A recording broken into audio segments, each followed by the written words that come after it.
But I thought that Trump was actually like making good points about the trade agreements, about the endless wars, about the swamp in D.C. I mean, he was right about that stuff. The thing is, that's going to be our poll quote. No, we got it. That's our poll quote. No, stop. Coward. Leave coward. Leave coward. Leave coward. Coward. Coward. Leave coward. Leave coward.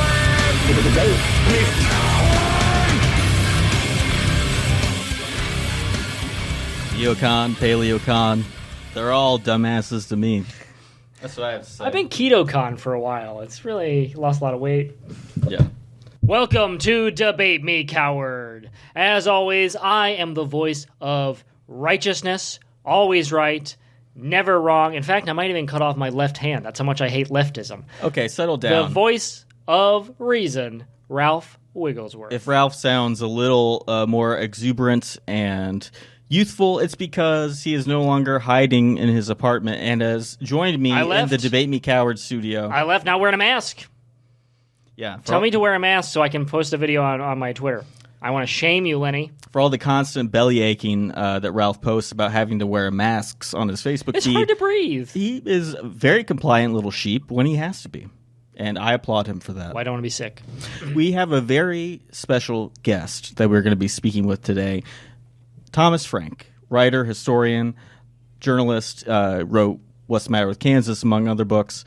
And he's going to be talking about his new book, which is on the history of anti-populism. Not populism, anti-populism. Right. It's called The People Know. Yes. And Ralph Wigglesworth likes to think of himself as a populist, Well, even of though course. he's... I might not be popular, but I'm definitely a populist. He is the piggiest little capitalist pig you ever done seen. Yeah, he Well, likes to pretend that he's a populist. Here's the thing. We, as Republicans, need to start thinking about what is our party going to look like post-Trump. There's going to be a post-Trump Republican Party, whether it is in 4 more years or whether it is in 36 more years after everyone in the Trump family gets a go. Okay? Now, Ted Cruz has actually shed some light on this, and he says that he thinks the future of conservatism is going to be both populist and libertarian. Huh? Now, that's a mix for you. Okay. Well, he says, I think properly understood those concepts are complementary and not antagonistic. He says, I'm a conservative, an unabashed conservative. I'm also a populist, and I'm deeply a populist. I also have deep libertarian principles. I'm a bit of a neo-wave, post-punk, post-modern. You know, you can call me an anarcho-Marxist-Leninist, Maoist, Trotskyite, Okay. a Randian. I don't believe in labels. First of all, we're going to get into this with Thomas Frank in just a minute. But I just saw another story a couple days ago in the AP. The headline was Biden feuding stories. Yeah, Biden forges brand of liberal populism to use against Trump. So it seems like we're kind of at loggerheads with what populism is. I think Thomas Frank will be able to help us with that. But it's definitely not Ted Cruz. It's not Ted Cruz. I can tell you that. No, it definitely is Ted Cruz. The people, the common man, wants a man who has a nice, healthy beard. And that's Ted Cruz. Okay, a man who accidentally likes MILF porn on his Twitter, something relatable, you know? That's Ted Cruz. I've never done that. Also, why are you looking at porn on Twitter? Because there's no history in your browser, so when someone types in a URL, it doesn't pop up that you've been looking.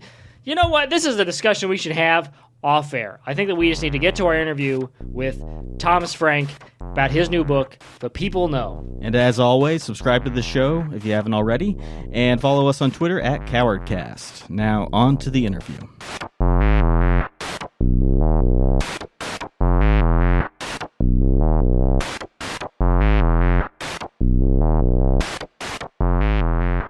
Joining us now is writer, historian, and journalist Thomas Frank. He is a former columnist for Wall Street Journal and Harper's Magazine, founding editor of The Baffler magazine, and the author of many books, including What's the Matter with Kansas and Listen, Liberal. Both are mandatory for the bookshelf in the study of any respected liberal summer home. His latest book is called The People Know, A Brief History of Anti-Populism, and it explores the fascinating story of populism and the forces allied against it. Thomas Frank, thank you for coming on to Debate Me Coward. Can I call you Mr. Frank? Is that okay? If you want. I don't know why you'd want to do that. Okay, Mr. Frank, I appreciate that. Well, I'm going to stick with Tom. Tom, thanks for coming on. Congratulations on completing the new book. I know how satisfied I feel whenever one of my ghostwriters turns in one of my books. It is an awesome feeling, isn't it? Yeah. To be like, yes, thank you for finally And then they bring you a box of them to autograph and... Yeah. And then there were, at least in my case, then the Republican Party buys all the copies so that I can get a little boost in the New York Times bestseller list. Yeah, that's always gratifying. You know, I was in the... You want me to tell you an anecdote? Should I start on an anecdote right away? Of course, yeah. Sure. I go to estate sales around D.C. all the time, and every now and then they're often the homes of lobbyists. And a while ago, I was in one, and it turned out to be the home of a very famous Republican lobbyist, very conservative guy, and he had a sort of study with a really amazing collection of all the pop conservative titles of like the last 5 years. I think he had like every single one, and I stopped, keeping track of them. 2 or 3 years ago, I sort of lost interest in it, and he had every single one. And I went to look at them. It was, impressive collection, and every single one of them still had the publicity material in it. They'd been mailed out by the publishing company and never opened. He just put them on the shelf. But it looks nice, right? It's a nice bookshelf. Looked great. Yeah. Yeah, I'm sure it was like well dusted. His staff, keeps it all like, dust free. I actually want to compliment another book that you wrote that Lenny didn't mention, which was Pity the Billionaire. Just because I'm glad to see finally recognizing the struggle that people like Jeff Bezos and Elon Musk face. I know people like to go in on them on Twitter and like the Democratic presidential debates. People like always just try to disparage always dunking on them. Yeah, always dunking on those guys. What's the deal? Well, I think it's thankless work, and for you to write a book, to offer them pity, I think is very nice. Yes. Well, but your new book, though, is about anti-populism, as the title would suggest. But before we get into that, I'd like to start with the basics. So what is populism? Because anyone who has followed the news in recent years has no doubt heard populist being used to describe right-wing figures like Donald Trump, but also left-wing politicians like Bernie Sanders, AOC et al., even the Tea Party. So what is a populist really? Well, so... The word is not only used in that way these days; it's become really an insult, or not really an insult. It's a term that like political science types use to describe a form of politics that they think is really dangerous. That leads to tyranny, that leads to anarchy, et cetera, authoritarian and racism. Not so much socialism. So that's what I think. Okay. So my corrective to all of this sort of literature that's going on right now is to dig down into the true meaning of the word. And one of the really so I'm speaking to you guys from my dad's house in Kansas, and as you know, I grew up here in Kansas, and we had the one of the very few claims to fame that Kansas has is this is where the word populist was invented. It was invented on a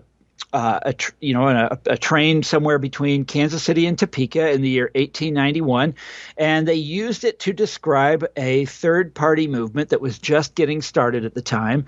It was a left-wing movement of poor farmers, and the idea was to bring in industrial workers as well, and set up a kind of American Labor Party. This is where the Labor Party in England was just getting going and that kind of thing.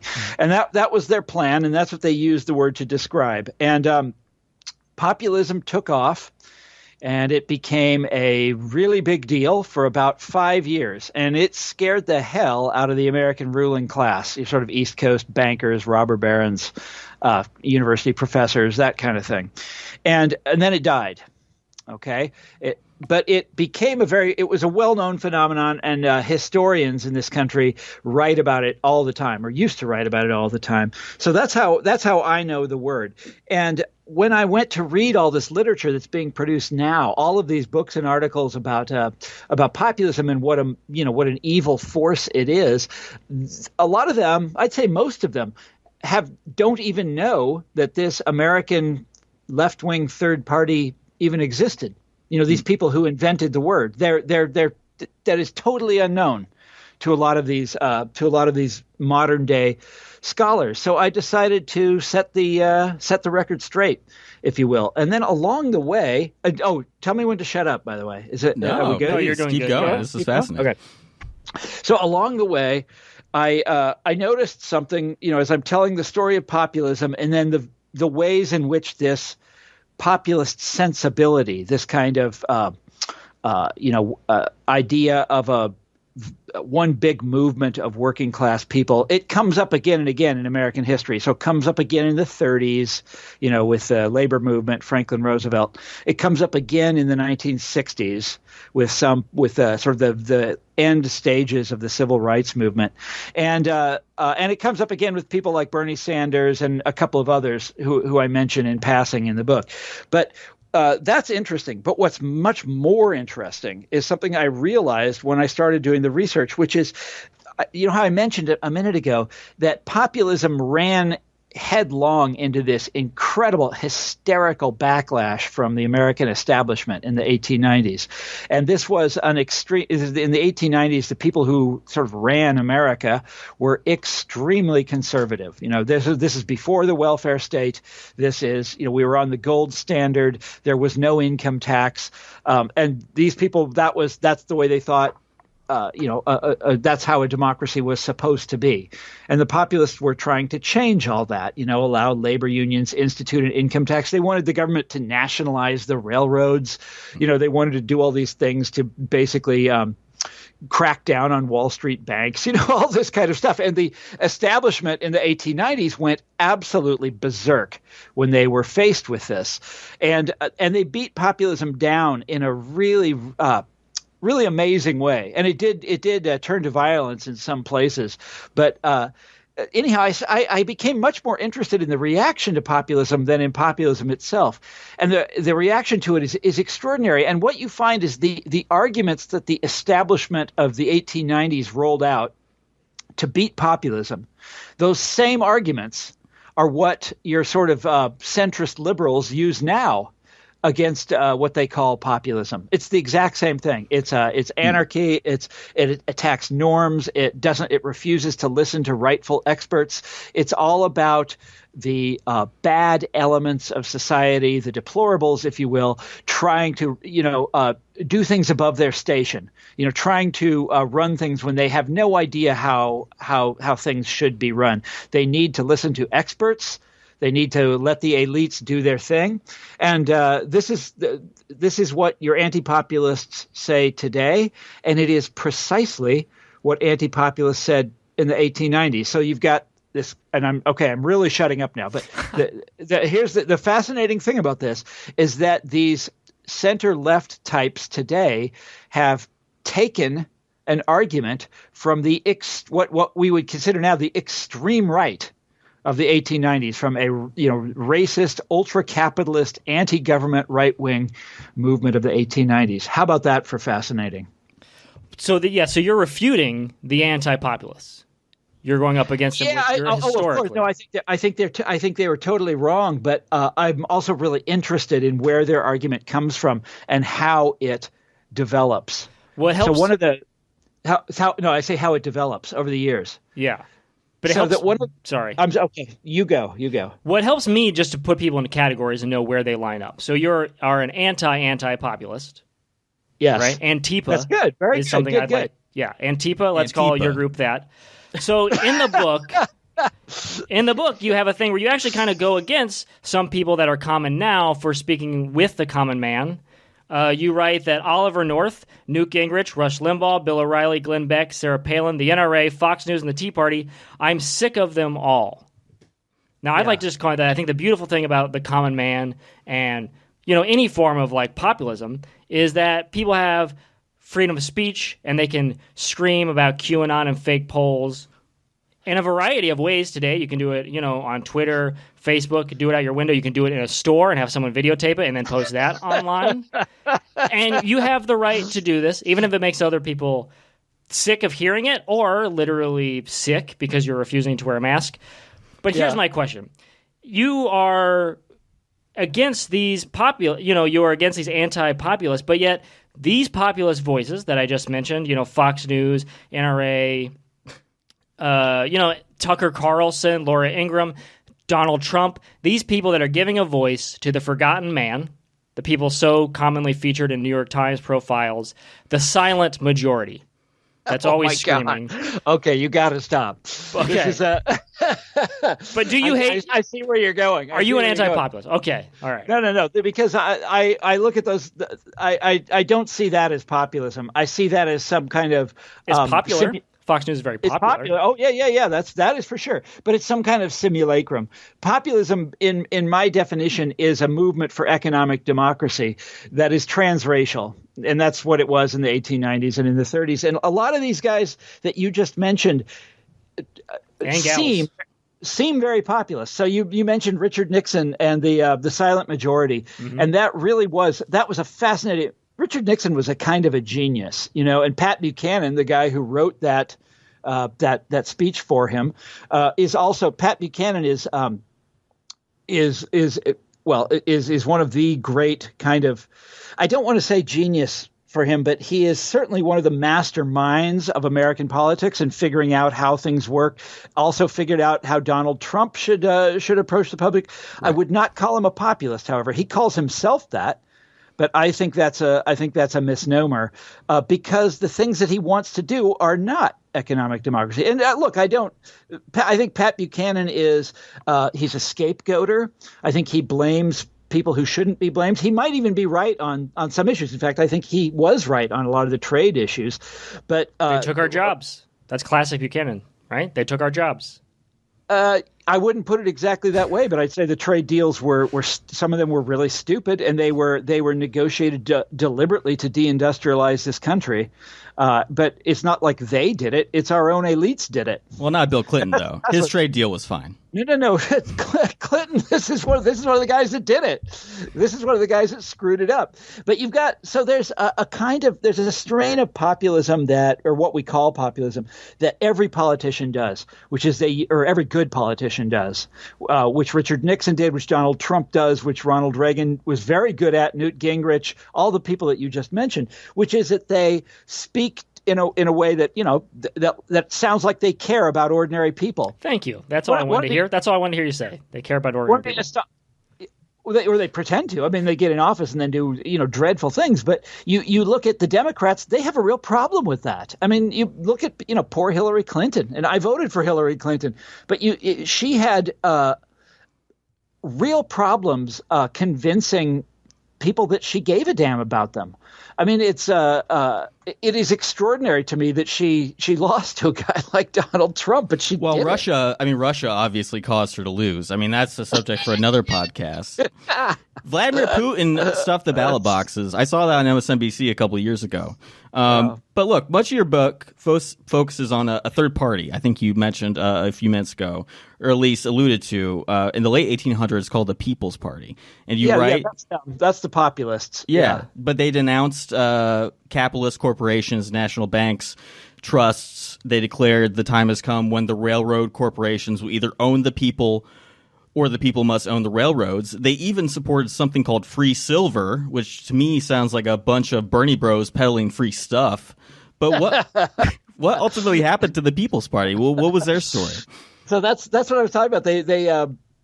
They made they did indeed campaign on those issues. They had a bunch of other ones too. They wanted the secret ballot, which is totally we have that today. You're allowed to before the populists came along. When you went to vote, you had a party ballot, and everybody could see which party you were voting for. It was bright red or bright blue or bright yellow or something like that.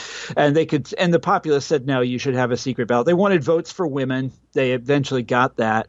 A bunch of other things like that. They were pretty liberal, bordering on radical party, and they did very well in the Plains states for a couple of years. So they took over Kansas, Nebraska. They did well in the Dakotas. They did they sent people to Congress from Texas, California, Idaho, Colorado, and in this they were strong in the South, but the South back then was this intensely corrupt system, and the sort of Southern Democratic Party, the architects of Jim Crow and that sort of thing, was able to stop them. And they only took over one southern state, that was North Carolina. Anyhow, so they are this rising force through the first half of the 1890s. There's a terrible depression gets going. The depression makes them stronger and stronger. There's these huge strikes in America. The populists stage a March on Washington, the first ever March on Washington. They called it Coxey's Army. It's a very fascinating story. And then the Democratic Party meets in their convention in 1896. And in the middle of this terrible depression, and the Democratic Party throws its incumbent president, Grover Cleveland. They throw him overboard. They're like, we're not going to renominate Cleveland. And they nominated instead this guy from Nebraska, William Jennings Bryan. He's 36 years old, and he, the youngest presidential candidate ever. And he talks a lot like a populist. And the populists meet in their convention a few weeks later and say, okay, we'll get behind this guy, even though he's not perfect, but he is on our side on this one issue. So we're gonna back him, and if he wins, we'll get to name some cabinet members or something like that. And he goes out there, and it's the battle of the century, et cetera, et cetera. And the Republicans sort of trigger the hysterical campaign that I talked about before. Republicans raise an extraordinary amount of money. It's the first big, example of corporate fundraising. It was totally unregulated back then, and the Republican Party went to all the great corporations of the day and said, "This is the class war. You have to sign up with us to put the proletariat back in their place," and they did it. And Standard Oil comes through. Yeah, and all the railroads and Carnegie Steel, all these people. They sign on and they do it. God damn it, and they destroy William Jennings Bryan, and it's this great triumph for them. And it has the side effect of the Populist Party, which it had a lot of them wanted to endorse Bryan, but a lot of them didn't. They basically start squabbling among themselves, and they fall apart and they disappear. Wow. And yep, and that's more or less the end of them. A lot of their leaders go over to the Socialist Party, which never really catches on, and that's it. But the populist sort of style and the their rhetoric and their issues, those things live on in different form, and in fact are quite successful. So we eventually did get free silver. Franklin Roosevelt took us off the gold standard, and women did get the vote. Took several decades, and we did regulate the railroads, and we did set up all these farm programs to bail out small farmers. Today they are massively abused, right? Yes, but that was all populism. They got their way on all of these issues. It's very interesting. Yeah, for sure. And you have in the middle of the book, I noticed you have a number of very beautifully printed propaganda pieces from, I believe, the 1896 election. I'm looking at one right now where it has, I think, William Jennings Bryan. He's pushing Satan off a cliff, or Satan's pushing him off a cliff. He is Satan. That's Bryan. Is Satan. Oh, he's Satan. Okay. See, these are also, by the way, just so your listeners know, I put a bunch of these up on my website, tcfrank.com. The ones from the 1890s are all out of copyright now, so I was able to get hold of the magazines and reproduce these. Nice. And I don't think they've ever been reproduced in anywhere else, especially not in full color. Since the 1890s. The most disturbing one is the one that shows Bryan as an Italian immigrant anarchist. Do you see this one? Yeah. Where he's assassinated Lady Liberty. Oh, right. He's got a big bloody knife in his hand, and he's just stabbed Lady Liberty to death on the steps of the U.S. Treasury. It's just unreal. Yes. Anyhow, like I say, he's got a look on his face like, who's next? Exactly. Who am I going to kill now? They pulled out all the stops to beat these guys. This one actually seems relevant today, the democratic microbes. Yes, that's because populism. There's all these people that speak of populism as a disease. That's a phrase that gets used all the time nowadays, and that one is from 1904, and it shows populism as like a germ, and we have to. It's like a COVID or something, right? You have is a current germ taking down our president. Yeah, I think we could bring it back today. I'm not sure if you saw Andrew Cuomo's masterpiece, his propaganda poster touting his response to the coronavirus. Forget what it's called, like climbing the mountain of COVID or something. But I think there's a market for this stuff. We want to bring it back.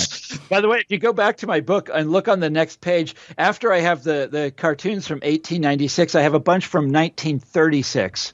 So you have these repeated incidents of anti-populist hysteria in American life. And the next one is in 1936 when Roosevelt was up for re-election. And so when Roosevelt first ran in 32, there was no real clear sense that he was going to do anything radical. People didn't really know what to expect from the New Deal. They knew he had this term, the New Deal. He talked big, but they weren't sure what he was going to do. And by 1936, 4 years later, it was very clear he was doing massive deficit spending. They had raised income taxes. He had these gigantic public works programs. He was regulating Wall Street. He was regulating all of these different industries. And so again, the elite, the establishment it tried to launch this campaign of hysteria against Roosevelt. And I chose 3 examples from the Chicago Tribune, which the Tribune is legendary for their hysterical attacks on Franklin Roosevelt. But you see a lot of them are very similar to the 1890s. There's one that shows class hatred. It's this great beast, the people as a beast. But now they're red baiting Roosevelt. They're calling him a communist. Of course. And you see the one that shows the red jam of Moscow. I thought you might like that. You were talking about how Putin is responsible for everything. Well, look at this. I'm going to steal that one. But, one thing FDR, his period is known for is, obviously the WPA, Works Progress Administration, but also, the government hired thousands of artists for the Federal Art Project. And I wanted to ask you about this because I found this paragraph very interesting. You write that a whole generation of artists abandoned the experimental styles of the 1920s in favor of corny folksiness. They painted pictures of farmers and workers, wrote books with titles such as I Like America and American Stuff. Can you tell us more about this lefty folksiness? Should we bring it back? Oh, hell yes. That's my I'll tell. Okay, so when I say that it's corny, that is the critique of it. I actually have a real soft spot in my heart for that stuff. I'm very, very I love that stuff. American Stuff. Come on. I love Frank Capra. I love The Grapes of Wrath. Do you remember that movie? I love Citizen Kane. These are all part of that genre. And I love WPA murals. You go and look at them in your local post office. They've all been taken down, by the way, and sold and stuff like that. We had one in our post office in Bethesda, Maryland, and it's gone now. Oh, wow. They sold the post office. They're selling off post offices all over America, and that means the murals too. And but these they exemplify 1930s style populism, where it will show working class people of all different skin colors, all different backgrounds, all different jobs, all different sort of walks of life coming together against capital. Basically, this was a sort of constant theme in that kind of art. And in those kind of movies, I mean, just think about the Frank Capra, where it's always this big bad banker, sure, or newspaper publisher, or Citizen Kane, where the bad guy is this kind of William Randolph Hearst, yes, yellow journalist. Well, it's Trump, right? Kane. That's Trump's favorite movie. Only Trump gets totally the wrong message from it. He thinks Kane is the good guy. Well, the media doesn't shoot him from those angles. You got to shoot him from the bottom so he looks big and strong. Yeah. Well, by the way, I had forgotten that it was. I'd read that it was Trump's favorite movie, but it didn't really come back to me until I was watching it on high definition a couple years ago. I'd seen it when I was a kid many times, but always on a little cathode ray tube and the really poor picture quality and everything. And I finally saw it in excellent picture quality. And there's this moment, Kane is running for governor of New York, and he's giving a speech in Madison Square Garden or something. And the word behind, he has his name. What does he have behind him in giant letters? His own name, which is exactly what Trump does at the Republican convention in 2016. And what does Kane promise to do? What's his big, in addition to like, he's going to, serve the underprivileged and the underfed and all this stuff. But then his big promise, he's going to throw his opponent in prison, lock him up. Wow. And that gets that.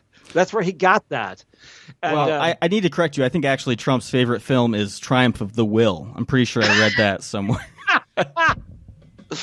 Oh my God! If you take out the politics, it's just a bunch of people dancing and showing, how much they love their leader. Right.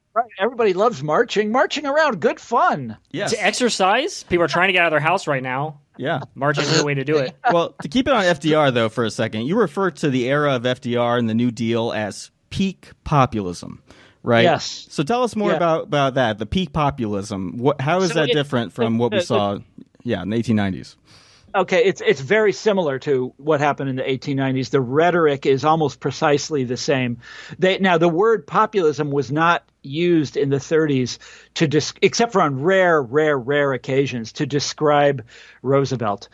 Because it meant this historical thing. It was used it was still back then used to describe this party in the 1890s. But Roosevelt. Swiped from or quoted, I should say, from the populist sort of speeches and stuff like that all the time. He talked exactly like a populist. So did many others. I'm thinking of the governor of Minnesota at the time, Floyd Olson. There were many politicians along these lines in the 30s. Farmers went on strike in places like Iowa, Oklahoma, doing all the stuff from the 1890s over again. And then the real populist movement of the 1930s was the labor movement. Mm-hmm. Well, it was called the Congress of Industrial Organizations, CIO.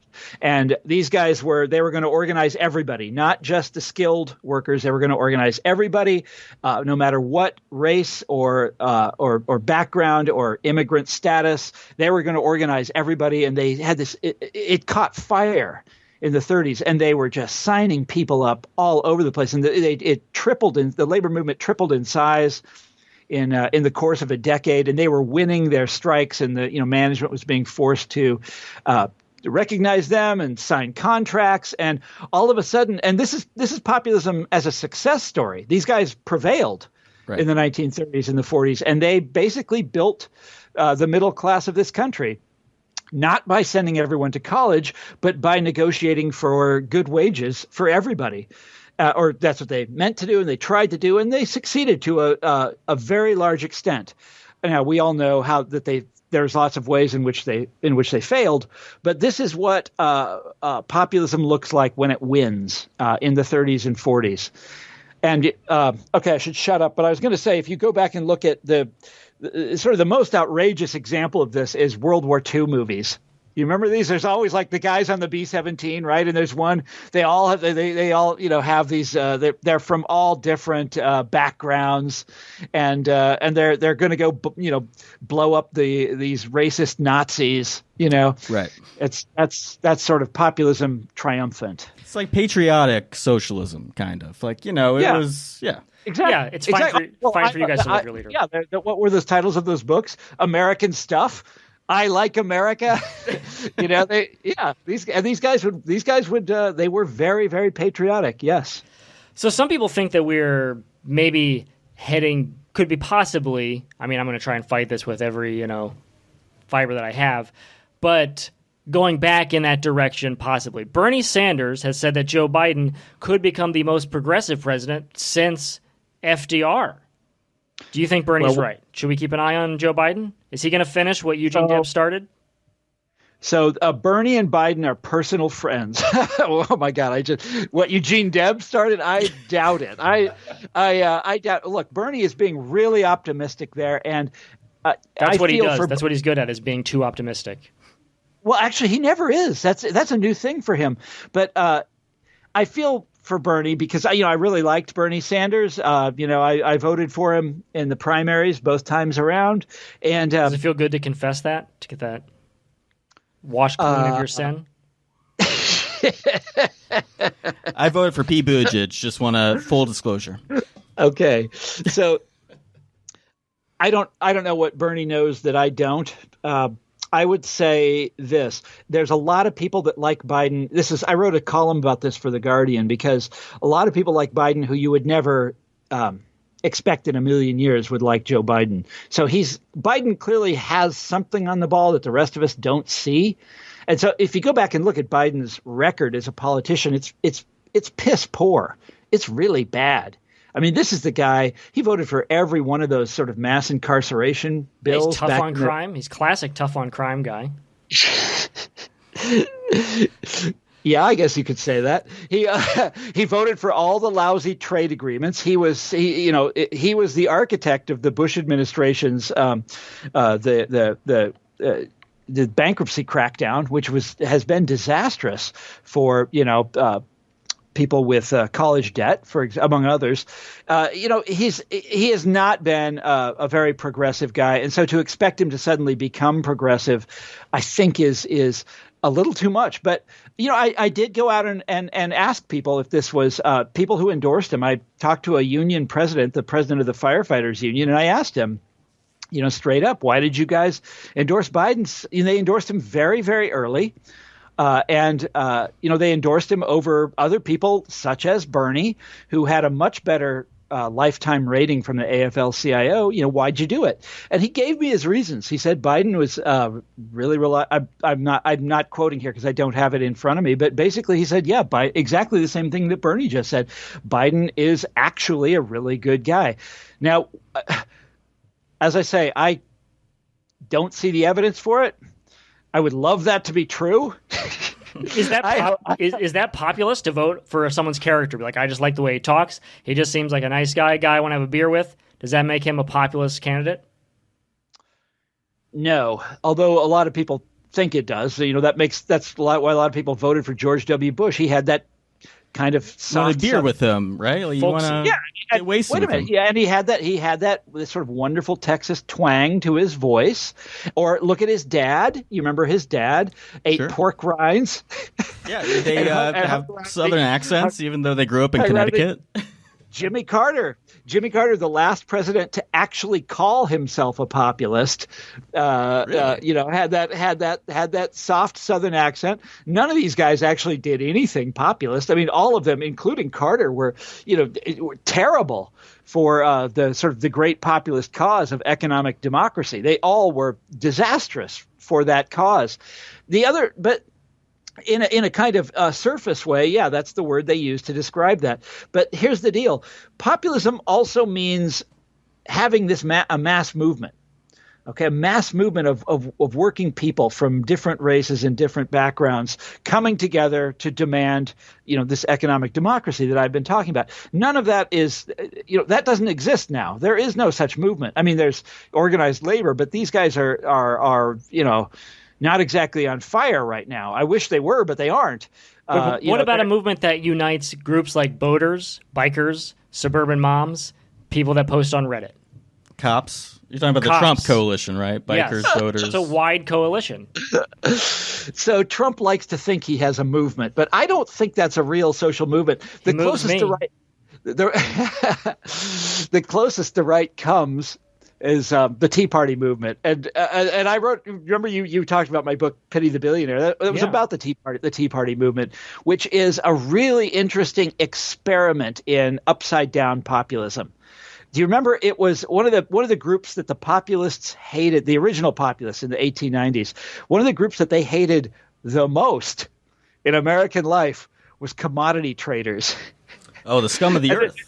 Yeah, I mean, because they destroy farmers, right? They prey on farmers. They literally prey on farmers.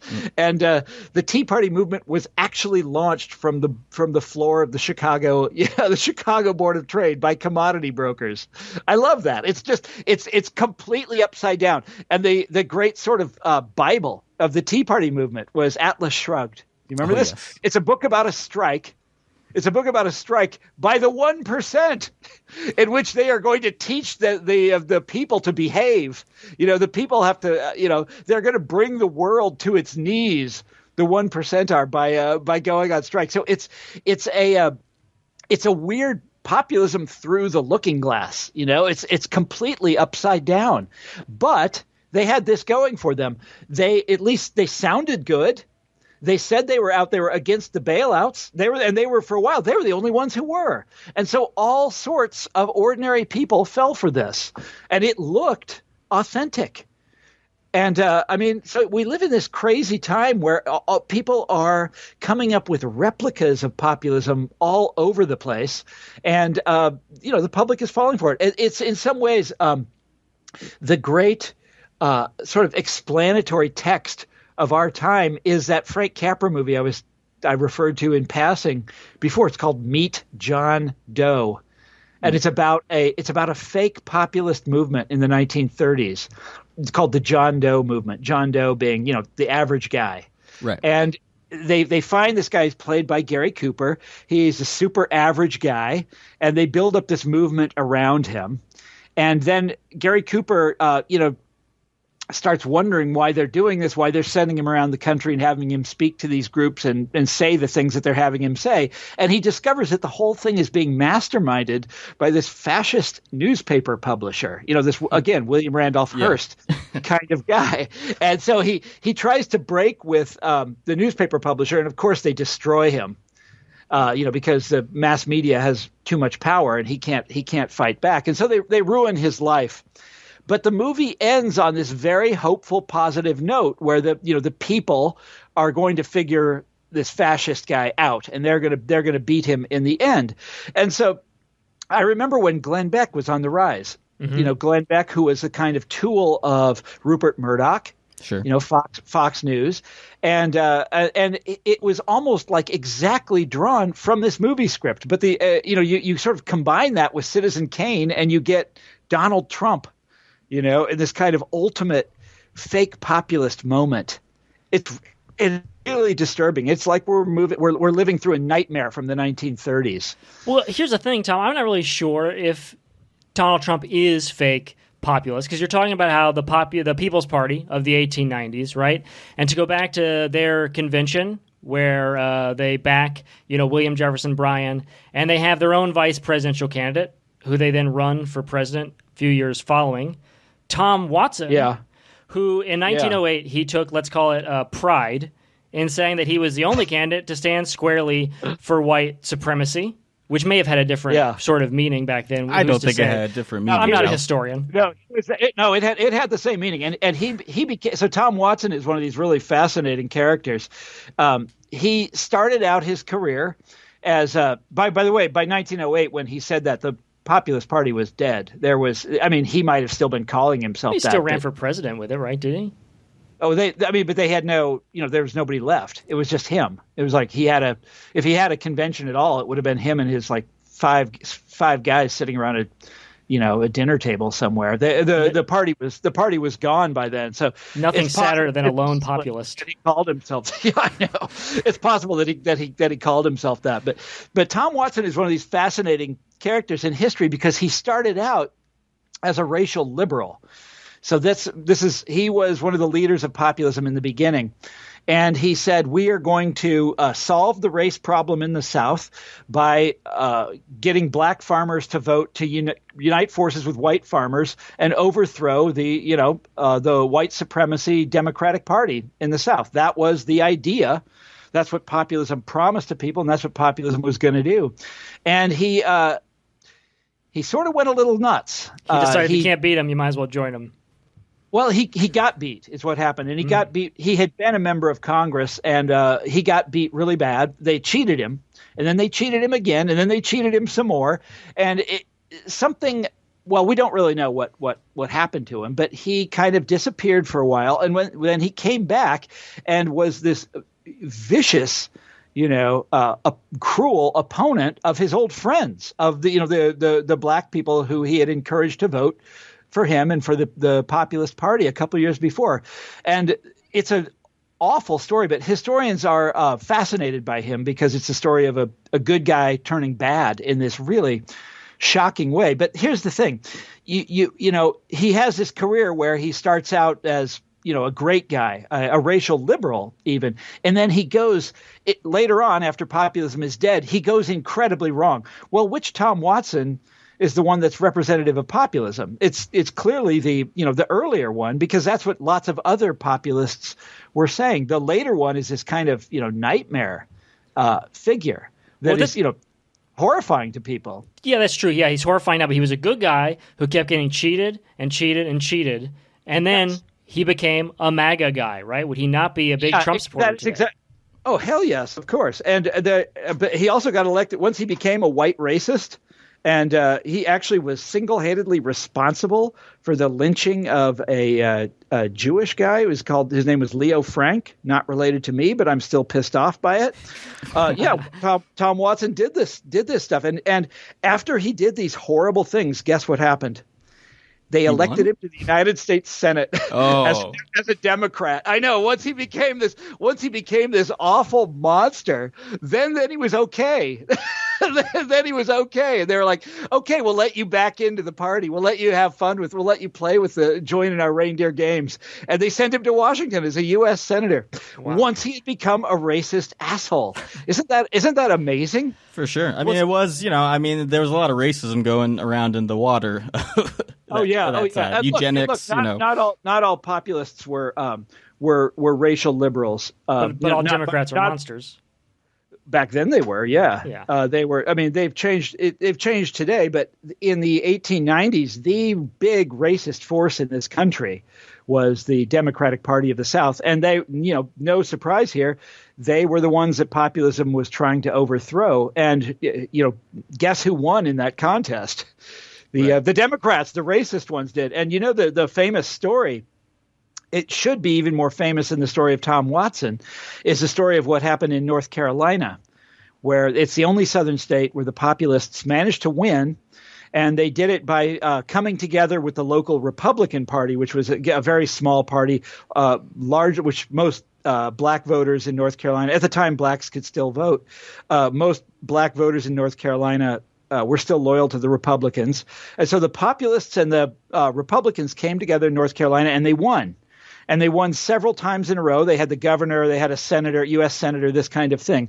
And the white ruling class in the state was like, we are going to crush these people. We have to make sure we're going to crush them, and then we're going to make sure this never happens again. And so they did it. In 1898, it's very famous. It's called the White Supremacy Campaign, in which they just unleashed this incredible torrent of race hate. I mean, stuff like it almost makes you sick to research it. It's so vile, the stuff that they did, and they did it. They succeeded. They beat the populists. They called them fusionists in that state, but they beat them. And then once they beat them, and they beat the Republicans. It came to violence in a lot of places. They went out and set up paramilitary gangs and intimidated people, lynched people, all this. I mean, this is politics in the 1890s. In the South, it involved a lot of violence. But the racists won. The racist Democratic Party, the White Supremacy Campaign, they prevailed. And then once they prevailed, they disenfranchised black people and poor whites in North Carolina, to make sure that this would never happen again. And they didn't get the vote back in that state till 1964 with the Civil Rights Act. Thank God the Democratic Party is now not racist. They don't have a racist bone in their body now. So we can all, I think, sleep a little better with that. You're missing the point here. They did this all over the South, disenfranchised black voters in that period. And in many southern states, they did it as a direct answer to populism, because populism offered this deal to black voters. They said, come vote for us, and we are going to overthrow the white establishment, and we're going to pass laws that are favorable to farmers like you. And the white establishment was like, no way in hell are you going to do that? And they took their answer was to take the vote away from these people permanently. And that they did it all over the South, either because of populism or they waited till populism was dead. And then they said, somebody is going to come along and try this again. And so we have to make sure this never happens again. And they took the vote away from black people all over the South. And it is an awful story. But to blame populism for racism is like it's one of these bizarre things that modern day intellectuals do that I just don't. It has no grounding in reality. I mean, other than a guy like Tom Watson, who's just he's like there's something went wrong with his brain, in my opinion. But well, Tom, I don't blame the populism for racism at all. But the thing I find fascinating is that the Democrats have been so cruel to the populace that you still have like such faith that the Democratic Party now will, adopt and bend towards populism. So I have an idea that I want to pitch you. It's going to sound a little crazy. You were talking about, the Tea Party and some upside down kind of ideas.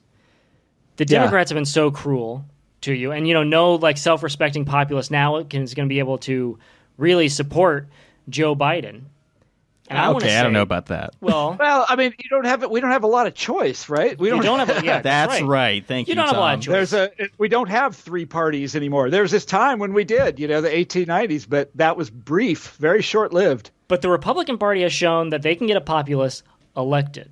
And now what I want to do is I want to extend our tent and see if you would like to come in. Sign up with that. We could end partisan division. Wouldn't that be nice? We could both share anti-Nancy Pelosi memes. Well, now obviously I'm not going to do that. But I will say this, okay? I'm just say no thanks, Tom. Just say no thanks. No thanks. But I'll say something nice. I will say something nice, which is that in 2016, I thought that people voting for Trump, that they were not necessarily irrational. A lot of them were, but I thought that Trump was actually like making good points about the trade agreements, about the endless wars, about the swamp in D.C. I mean, he was right about that stuff. The thing is, that's going to be our poll quote. No, we got it. That's our poll quote. No, stop. The thing is, if you pay close attention or dig down or anything, he's lying. He's got it. He doesn't really know what he's talking about. And you also, now that he's been president, he hasn't done anything. He's made everything so much worse. But I as I said in 2016, this is the Democrats' own fault for not, for abandoning issues that should have been theirs and instead sort of recasting themselves as this party of the professional elite, which they have done. And they've very openly done it, and they've laid themselves completely open to attacks, this kind of fake populist attacks like that. I mean, they're not this year. They'll probably win because Trump has bungled everything so badly. I mean, 15%. Well, you don't get reelected when there's 15% unemployment. Let me just. Well, it's like there's a congressman, North Carolina, who said people will remember how good their lives were in February when they go to vote in November. But I think there is a guy who actually is trying to build this bridge between Trump's words when he was trying to get reelected in 2016 and what the Democrats should have been doing to reach out to the working class. This guy, Brian Matlock, who's actually running for the Senate in Kansas. You know about this guy? No, I do not. No. He's running as a Republican socialist. He, like on his website, says he wants to form a new coalition between good neighbor Republicans and common sense socialists. So he's a Republican, but he's for Medicare for all. I'm going to check that out. I am fascinated by that because I think my grand theory of where politics is going, and this is independent of our discussion about populism, is something like that is going to happen because the Democrats have proven themselves. They stamp out the Bernie challenge.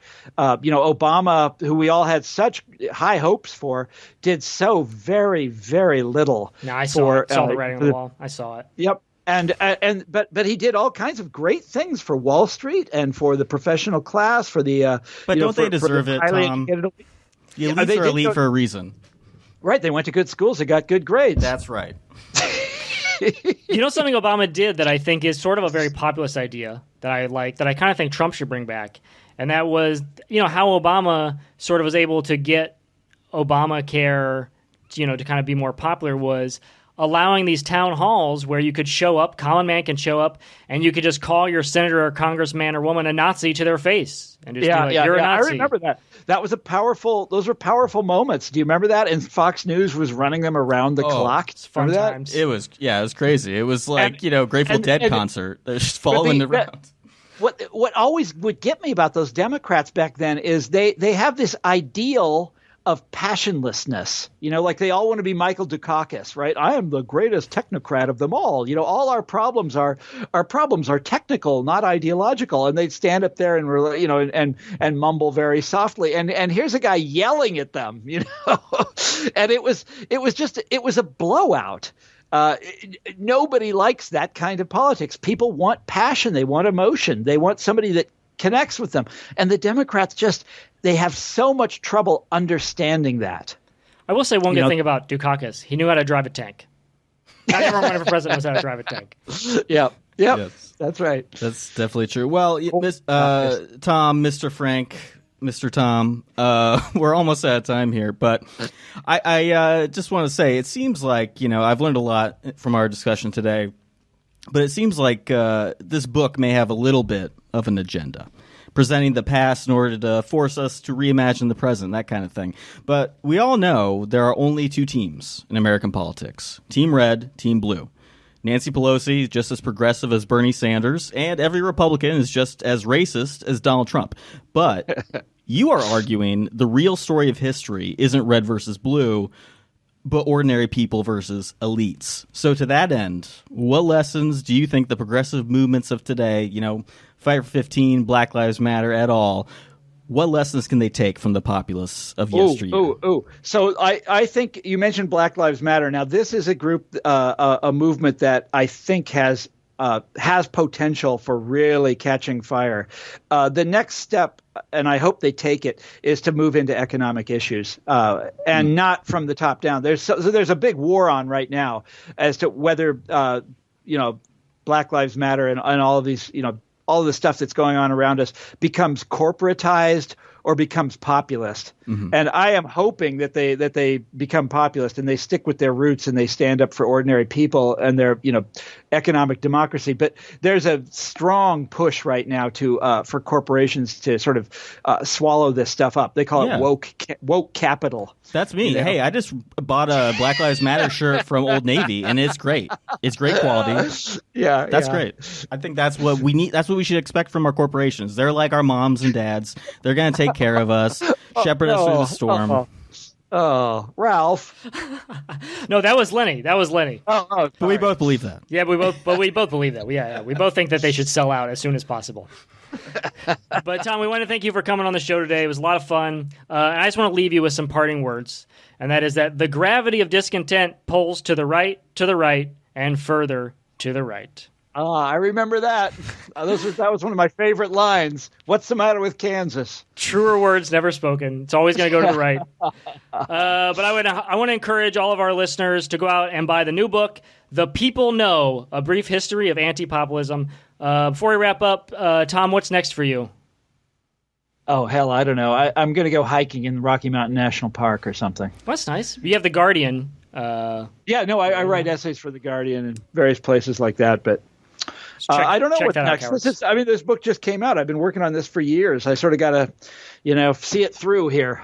Yeah. Definitely. You don't have your ghostwriter already working on the next one? I usually have 2 or 3 going at one time. Especially in an election year. You got to pump them out. For sure. Yeah.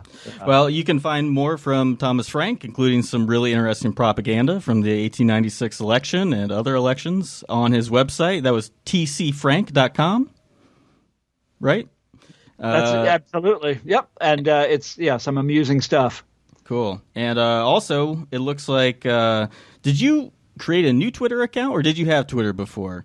I've had it for a couple of years, but I almost never go on there. I am not a big fan of Twitter, and what I find is that once I go on there, I not only waste a whole lot of time, but I always come away from it feeling A, paranoid, and B, depressed. But isn't it a populist medium? Well, it's the voice of the people. In a sense, yeah, in that everybody can talk, yeah, but it's not a social movement. It's the opposite of a social movement. It's everybody. It's like the war of all against all. Yes. Well, you do have a Twitter though, and it's at @ThomasFrank_. So, listeners, if you want to make Tom Frank feel even more like he's in a war zone on Twitter, feel free to do that. But we hope to have you on again soon. This was a lot of fun, and best of luck on your book, and congratulations. It turned out really great. Thank you very much, guys.